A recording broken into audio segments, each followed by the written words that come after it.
Bonjour, chers amis, et bienvenue à cette nouvelle série d'émissions avec l'abbé François Kipwenge. Ce que vous ne savez peut-être pas, c'est que l'abbé François a été nommé vicaire épiscopal en mars. Ça fait déjà 1 an. Alors, nous sommes heureux de l'accueillir à Foi et Télévision chrétienne. Le thème qu'il a choisi de développer, « Je pardonne parce que j'ai choisi la vie ». Nous avons tous quelque chose ou à pardonner ou quelqu'un à qui pardonner. Alors, suivons cette série de 6 émissions afin de réellement comprendre ce qu'est le pardon, pourquoi pardonner, comment pardonner et les bienfaits du pardon. Abbé François, à vous la parole. Bonjour, chers amis, bonjour, chers téléspectateurs. Nous sommes très heureux d'être de nouveau avec vous. C'est toujours un plaisir de partager la parole de Dieu et surtout de partager des sujets qui viennent nous chercher. Vous savez, chers frères et sœurs, le but de la parole de Dieu, c'est de nous instruire, mais c'est aussi de nous équiper afin que nous soyons vraiment des témoins dont Dieu a besoin pour notre société et dans notre temps. Nous avons vraiment besoin d'être équipés, nous avons besoin vraiment de refléter ce que nous sommes, c'est-à-dire des enfants de Dieu. J'aime beaucoup, et je commence par cela, le texte de l'apôtre Paul aux Romains, quand il parle, le chapitre 8, de la création qui est en pleine souffrance. Quand nous regardons notre monde, et cette période en particulier, il y a une grande souffrance. Depuis 1 année déjà, nous avons vécu des moments difficiles de confinement. Une souffrance qui n'est pas simplement parce qu'il y a un confinement, mais au niveau mental, au niveau psychologique, au niveau relationnel, au niveau du travail, au niveau de la santé. Plusieurs personnes ont eu des répercussions, n'est-ce pas, de ce confinement. Et il y a beaucoup de souffrances. On a vu ressurgir beaucoup de choses à partir du cœur jusque dans le langage de certaines personnes. Des choses qui étaient cachées se sont révélées pendant ce temps de confinement. Pourquoi? Parce qu'avec la proximité, il y a eu finalement l'expression des sentiments les plus profonds dans nos cœurs. Alors voilà, donc la création tout entière est dans cette souffrance-là. Et la parole de Dieu ajoute que dans cette souffrance, elle attend la révélation de fils et de filles de Dieu. Donc, dans la souffrance, la création tout entière attend que se révèlent de fils et de filles de Dieu. C'est une attente de la création. En d'autres termes, quand des gens se révèlent dans leur identité de fils de Dieu, malgré la souffrance, malgré tout ce qu'ils sont en train de subir pendant ce temps de confinement, en fait, ils sont comme des lumières, ils sont comme des lampes témoins pour la création. Des gens qui peuvent soutenir la création pendant qu'elle est en train de s'ébranler à cause de la souffrance. Elle a besoin de chrétiens qui sont capables de se tenir debout pour la soutenir. Voilà pourquoi, parmi la façon de soutenir la création, évidemment, il y a des attitudes profondes que nous devons manifester. C'est-à-dire que des attitudes qui nous rendent un peu extraordinaires. Dans des situations difficiles, ça prend des attitudes extraordinaires. Dans des situations difficiles, ça prend des chrétiens extraordinaires. Des chrétiens qui se révèlent dans des moments difficiles, ce sont des gens qui sont vraiment extraordinaires. Et l'extraordinaire, ce n'est pas quelque chose qui tombe d'un coup. L'extraordinaire, c'est le résultat des attitudes, des choses ordinaires, mais qu'on fait de façon extraordinaire. Exactement comme avec l'excellence. On n'est pas d'un coup excellent, mais l'excellence vient avec l'attitude, la façon de faire des petites choses, mais de façon excellente. Chaque fois que je fais des petites choses de façon excellente, cela me fait tendre vers l'excellence. Les gens extraordinaires ont commencé par des petites choses auxquelles ils ont apporté une grande importance. Ils ont accordé cette importance et ils ont traité ces choses de façon extraordinaire. Parmi ces choses qui rendent les gens extraordinaires, je voulais vous parler du pardon. Le pardon, le pardon, c'est une réalité très difficile. Je commence vraiment par le confesser. Le pardon est une réalité très difficile. Ça dit que, d'ailleurs, plusieurs auteurs sont d'accord de dire que le pardon n'est pas humain. Le pardon prend une grâce. Le pardon exige une grâce particulière de la part de Dieu.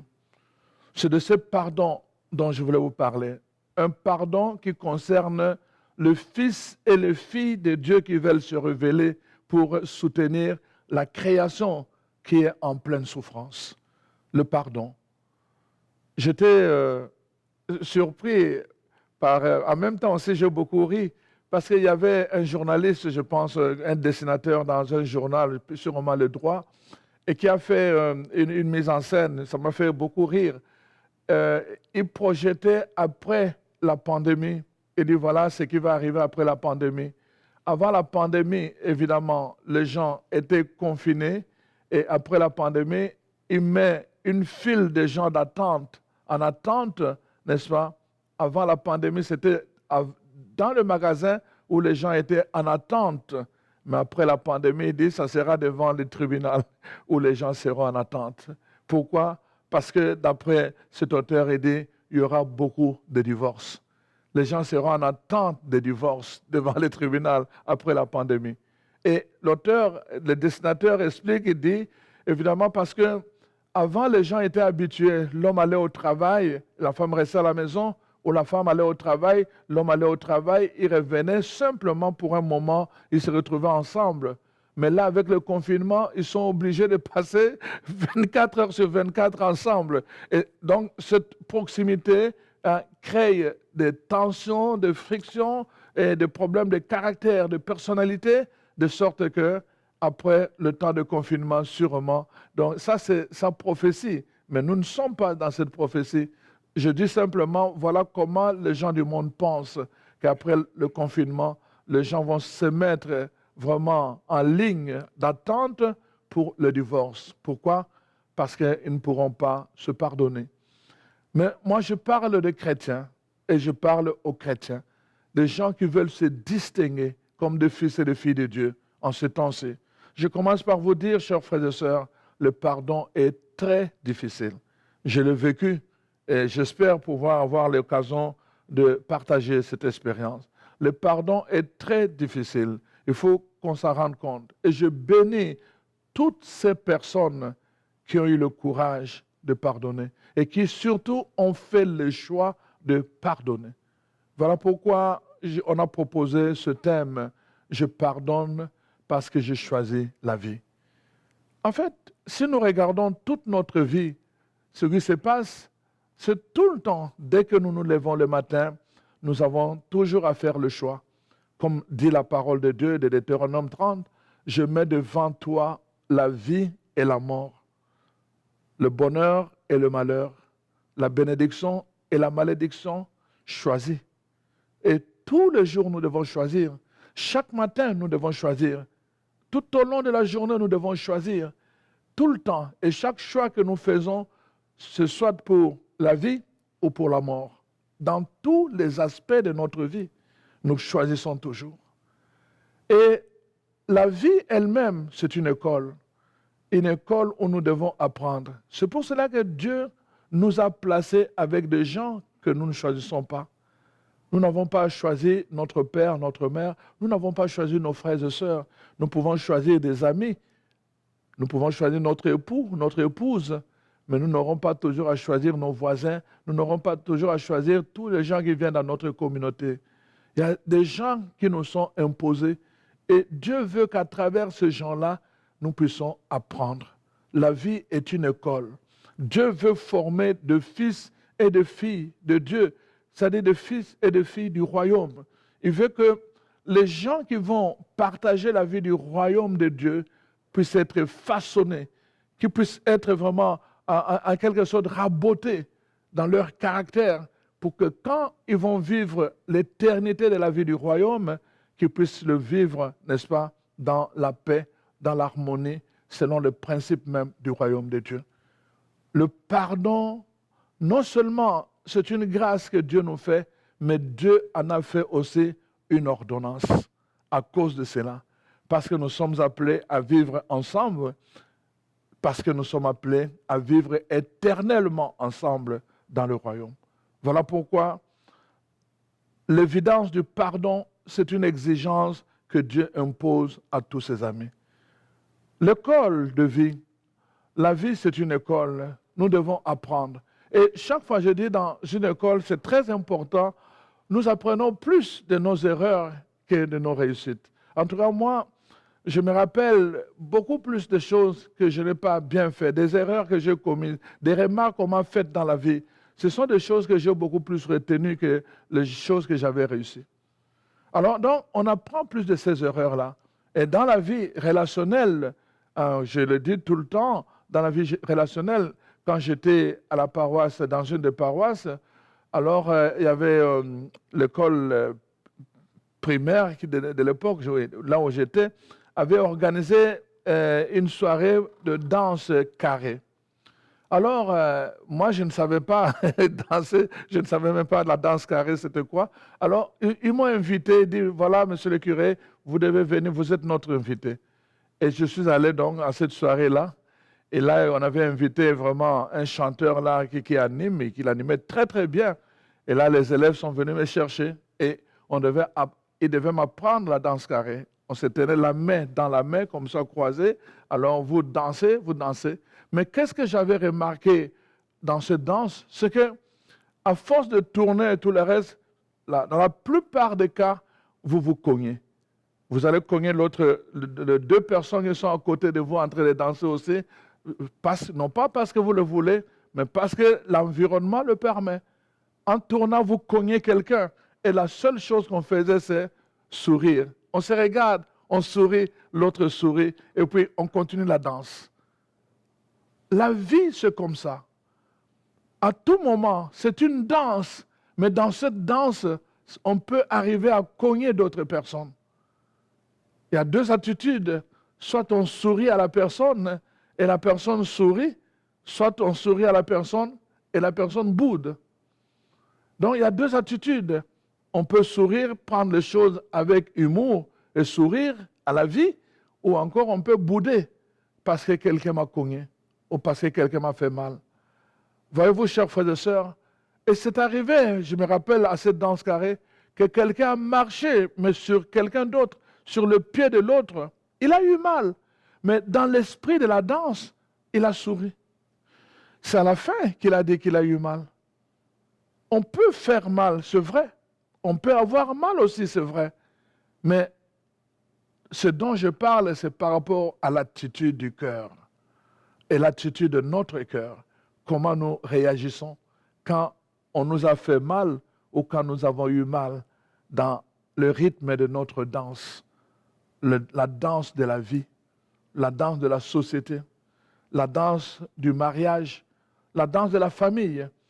Quand parfois on arrive à se cogner, que nos langages se cognent, que nos regards se cognent, que parfois même, je veux dire, certaines décisions se cognent, comment on arrive à réagir? Est-ce que c'est avec le sourire ou encore on boude? On boude le premier jour, on continue à bouder le deuxième jour et le troisième jour. Et à la fin, la parole de Dieu dit, alors commencent à jaillir des racines amères. Notre cœur commence à être habité, à pousser. Des racines amères commencent à pousser. Quand les racines amères commencent à pousser dans le cœur d'un enfant de Dieu, c'est très dangereux. Pourquoi? Parce que tout ce qu'il va recevoir en termes de grâce, de bénédiction, en termes de faveur, quand ça entre dans son cœur, les racines amères vont le transformer. Des choses qui étaient agréables, qui étaient merveilleuses, vont devenir désagréables, vont devenir amères à leur tour. Vous allez voir quelqu'un, il va aller dans un endroit où on parle de choses merveilleuses, on parle de la bénédiction, on parle de bonnes choses, de la parole de Dieu, mais de son cœur, dès qu'il sort de là, ce qui va sortir tout le temps, la première chose, c'est la médisance. Il était dans un endroit où on bénissait, mais il sort de cet endroit-là, il est en train de médire. Pourquoi? Le cœur est rempli des racines amères. Tout ce qui entre les racines amères les transforme en désagréables et tout ce qui sort du cœur par la bouche devient aussi désagréable. Voilà, chers frères et sœurs, ce qui se passe quand les racines amères poussent dans le cœur d'un enfant de Dieu. Voilà pourquoi nous devons faire attention. Je commence par cela. Je vous ai dit clairement que c'est difficile de pardonner. Je vous ai dit clairement que la vie, c'est une école. Et dans cette école, donc, les choses ne vont pas toujours comme ça. C'est comme des vagues. Quand on va dans une rivière, dans une mer, à certains moments, il y a des vagues. Et des vagues ne viennent pas toujours de façon tendre. Il y a des vagues qui sont très violentes. Il y en a d'autres qui sont tendres, qui sont paisibles. Mais c'est ça le rythme de la vie. À certains moments, on va avoir des choses paisibles. À d'autres moments, on peut avoir des choses violentes. C'est pour cela que nous avions un chant, je pense qu'on exhibe souvent dans nos églises. Hein. Tu es là au cœur de nos vies. Mais je pense, le refrain dit, dans les tempêtes. Dans les tempêtes de la vie, dans les tempêtes de nos vies. Ce n'est pas toujours, n'est-ce pas, ce qui vient là de façon paisible, mais parfois il y a des tempêtes dans nos vies, des tempêtes dans nos couples, des tempêtes dans nos familles, des tempêtes même dans nos communautés chrétiennes. Il y a des tempêtes. Alors donc, c'est important de savoir comment nous devons nous comporter quand nous disons « tu es là au cœur de nos vies et tu es là dans notre tempête de vie ». Comment nous devons nous comporter? Est-ce que nous crions vers lui ou bien nous disons non, nous allons résoudre ça par nous-mêmes et nous allons faire voir aux autres de quel bois nous nous chauffons? Alors, chers frères et sœurs, voilà, le pardon, c'est quelque chose de très, très important. Pourquoi? Parce que nous vivons en communauté. Nous sommes faits pour vivre ensemble. Nous sommes faits pour vivre ensemble. Et quand nous vivons ensemble, ça dit que c'est la somme de plusieurs personnalités. C'est la somme de plusieurs caractères, parfois opposés, diamétralement opposés. Quand nous vivons ensemble, c'est-à-dire c'est la force, la somme de plusieurs, donc je vais dire volontés. Tel va vouloir ceci, tel autre va vouloir ceci. Donc parfois de volontés opposées. Nous devons être conscients de cela, que nous sommes ensemble et qu'en étant ensemble, nous ne pensons pas de la même façon à cause parfois de notre éducation.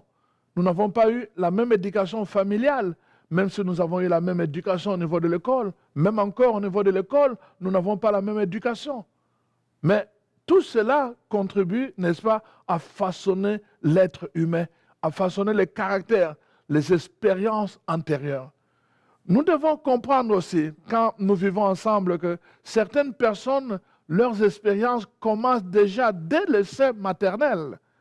Quelqu'un, par exemple, qu'on a tenté d'avorter, un enfant qu'on a tenté d'avorter, il va avoir des séquelles pendant toute sa croissance. Il va porter ces séquelles-là. Et ça va avoir des répercussions dans sa façon d'être ensemble. Parfois, il va avoir beaucoup de méfiance envers les gens.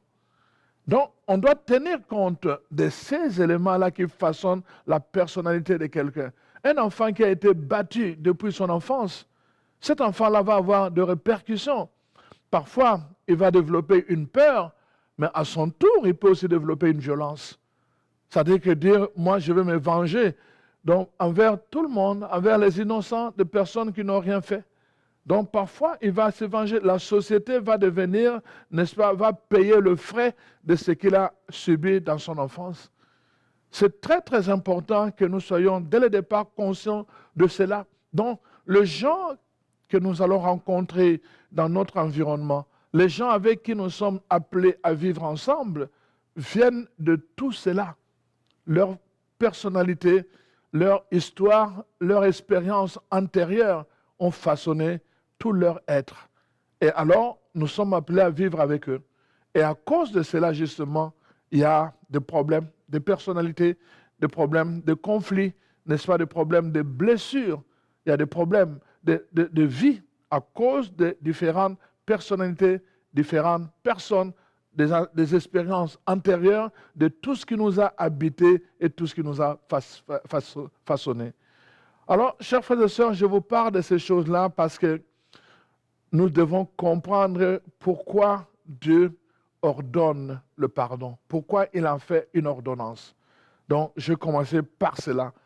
Alors, en même temps, il y a pardon parce qu'il y a offense. Nous devons comprendre aussi cela. Pourquoi on nous demande de pardonner? C'est parce qu'il y a eu d'abord une offense. L'offense est là. L'offense, c'est le mal que nous avons fait à quelqu'un, le mal qui a blessé son être profond. Donc, ce mal-là, qu'on appelle l'offense, n'est-ce pas, exige le pardon pour les chrétiens. Et comme je vous ai dit, ce n'est pas évident de pardonner. C'est pour cela que nous avons besoin, n'est-ce pas, d'apprendre sur le pardon et nous avons besoin de demander à Dieu la grâce de pardonner. Parce que c'est une ordonnance. Nous devons demander la grâce de pardonner. Parce que nous serons toujours, qu'on le veuille ou pas, nous serons toujours, n'est-ce pas, confrontés à la question de l'offense. Je dis tout le temps, si vous regardez dans la Bible, dans les Actes des Apôtres, le chapitre 28, c'est l'histoire de Paul qui se retrouve à l'île de Malte. On est en train de conduire Paul, n'est-ce pas, à Athènes, et là, n'est-ce pas, il y a eu un naufrage. Et alors, donc, tout l'équipage, tout le monde, donc, saute dans l'eau. Et il s'agrippe sur des morceaux de bois qui flottaient encore. Et la vague, n'est-ce pas, entraîne tous ces gens vers le rivage. Et alors, quand ils vont être accueillis par ces gens-là, ils vont savoir que cette île s'appelait l'île de Malte. Et la parole de Dieu nous dit, voici, Paul, avec ses amis, on leur a mis un feu, on a mis un feu, et puis Paul et ses amis allaient chercher de la paille morte, sèche, pour attiser le feu. Pendant que Paul est allé chercher sa paille, n'est-ce pas, morte, alors quand il voulait le mettre au feu, il y avait une vipère qui était dans la paille. Et la vipère, quand il a senti le feu, il s'est agrippé, n'est-ce pas, à la main de Paul. Et là, les gens ont commencé à dire, voilà, cet homme sûrement est un pécheur, c'est un brigand. Alors, il a échappé à la mort dans la mer et Dieu vient l'achever sur la terre. Donc, cette morsure, c'était comme la punition de Dieu. C'est comme ça que les gens ont fait la lecture. C'était la punition de Dieu pour Paul. Mais ce que je vais montrer à travers ce récit, c'est quoi?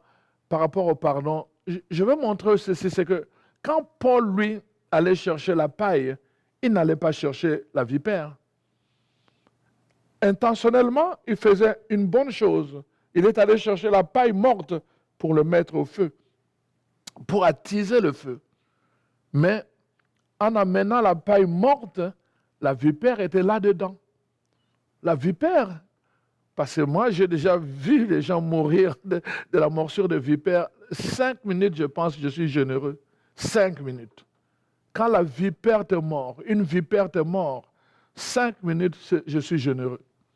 Ça ne prend pas du temps, tu meurs dans les minutes qui suivent, tu es à terre. J'ai vu beaucoup de gens, quand j'étais en Afrique, mourir de morsures de vipère en peu de temps.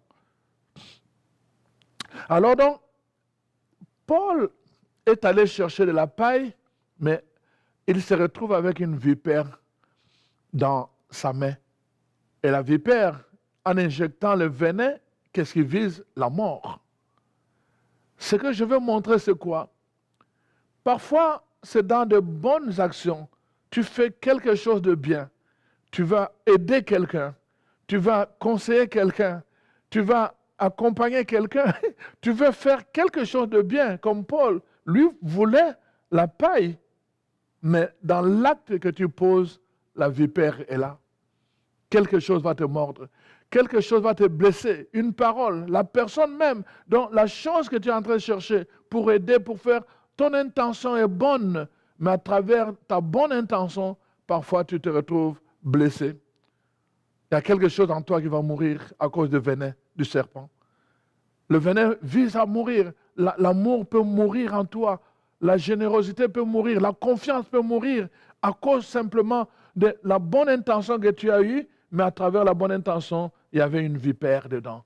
Et cette vipère, c'est une parole de quelqu'un. Cette vipère, c'est un acte.